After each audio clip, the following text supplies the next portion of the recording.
Маңғыстауда гендерлі су тұшту зауытын іске қосу жұмыстары толық аяқталды. Кәсіпорын тәулігіне 50 мың текше метрге дейін су тұштуға қауқарлы.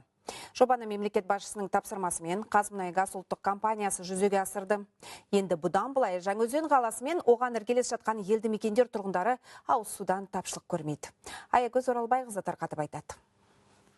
Теңіз суын тұшту зауыты Қазақстанда осы бағыттағы ірі жобалардың бірі. Оны Қазмұнайгаз ұлттық компаниясы қазақстандық өндірушілер мен мамандарын барынша тарта отырып, қысқа мерзімде аяқтады. Зауыт кері осмос қондырғысы бар суды тұшту цехынан, тұзсыздандыру және минералдандыру цехынан тұрады.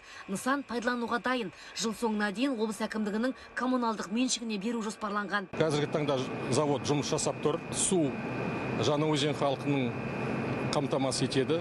Сапалы таза сумен, ауыз сумен. Осы заводтың инженерлік техникалық қызметкерлерінің бәрін оқудан өткіздік.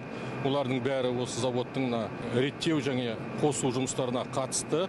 Зауыттан Жаңаөзен қаласына дейін магистральды су құбыры жүргізілген. Сонымен қатар электр беру желілері, талшықты оптикалық байланыс желісі, газ құбыры мен автожол төселді. Біздің завод деген ерекше комплектация салған. Оның ішінде мына европейский техника технология. Ол Германия, Австрия, Венгрия, Япония, мына электрика, автоматика, АСТП, онымен қатар механика барлығы немецкого производства, былай айтқанда. Өте заманауи. Бүткіл әлемде 4-5 поколение болса, бұлар 5-ші поколение. Кәсіпорында тұрақты 91 адам жұмыс істейді. Тұштылған су Жаңаөзен қаласы мен оған жақын ауылдарды ауыз сумен қамтамасыз етеді. Сондай-ақ Астрахань Маңғышлақ магистральды су құбырына жүктемені азайтуға ықпал етпек.